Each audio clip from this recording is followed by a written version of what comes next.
Bueno, bideoetan azalduko dugu zer dan bigarren mailako ekuazio bat eta zelan ebatzi behar diren. Bueno, bigarren mailako ekuazio bat adierazita agertzen dana bigarren mailako polinomio baten bitartez. Hau da, bere forma, bere era izango da A bider x karratu gehi b bider x gehi c berdin 0. Argi dago bigarren mailako ekuazio bat izateko A desberdin 0 izan behar dela.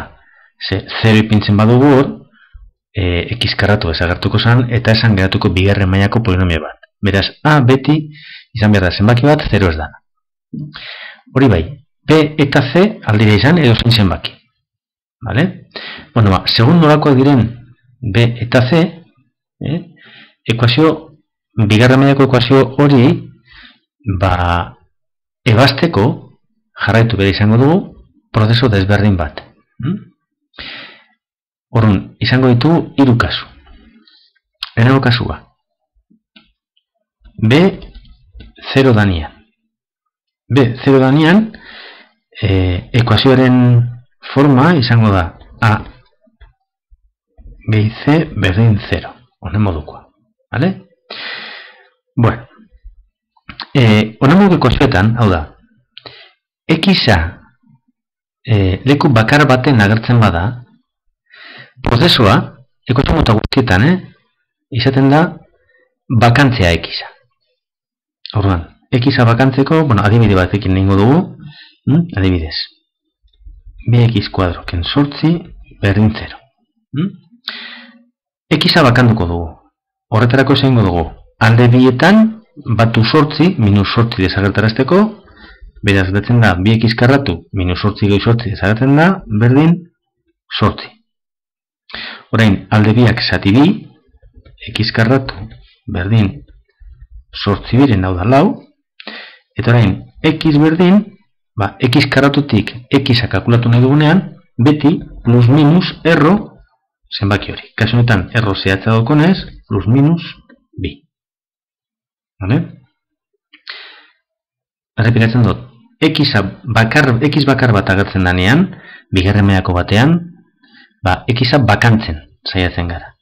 Orduan, zenbakia bestaldera eramaten dugu, edo desagertarazten dugu minus sortzi, gehi sortzi eginez atalbietan.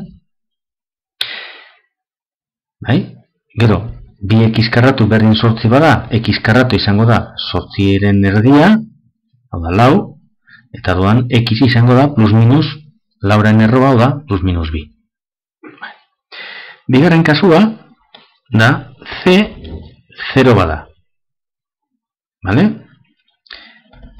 C0 bada, izango da, parkatu, berbiez. X berbi, gehi bx berdin 0. Vale? Kasu honetan, x agertzen da biderkai komuna. Orduan, metodo izango da ataratzea faktore komuna alan guztiza. Adibidez, bx karratu, ken bost x berdin 0. Polinomio honetan, faktore komuna dagoen ez x, ataratzen dugu, x faktore komuna. Berdin 0.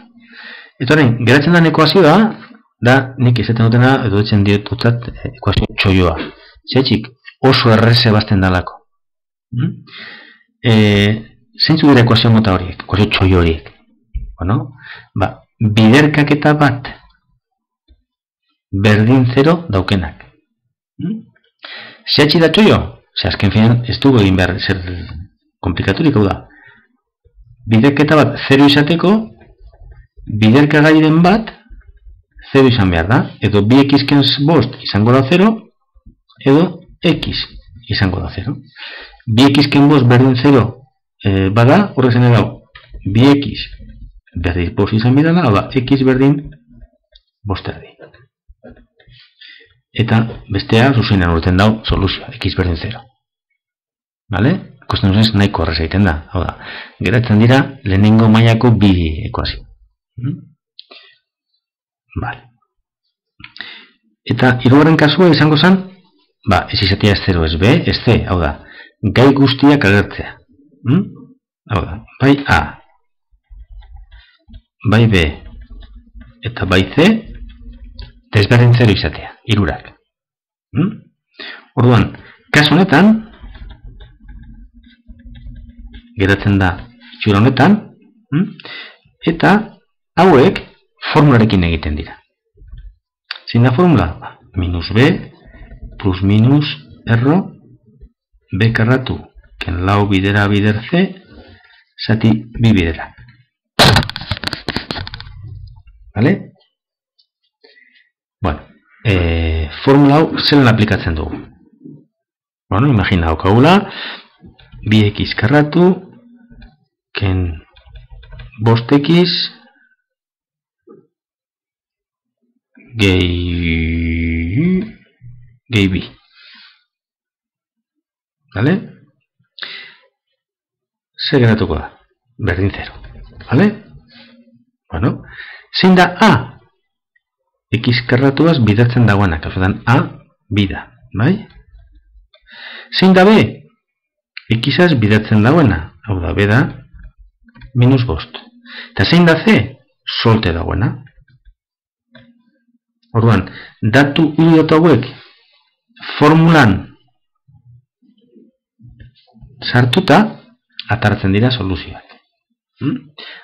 X berdin, minus B, minus 5, plus minus, B karratu, minus 5, berbi, ken lau, bider A, bi, bider C, bi, zati, bi bidera, bi bider bi. Eta horrein kalkulak egiten ditugu. Minus minus 5, 5. Plus minus, erro. Minus 5 berbi, 25. Justu hau, minus 5 berbi, hau ze beti da plus. Vale? B izan da minus, B izan da plus, berdin dio. Vale? 25, ken 16.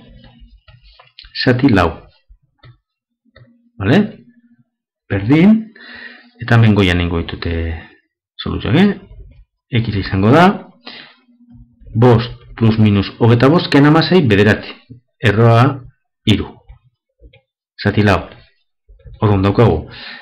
5 gehi 3, 8, zati lau, 2, eta 5 ken 3, 2, zati lau, bat erdi. Bai? Bueno, orain, egingo ditugu, honen moduko ariketak. Vale?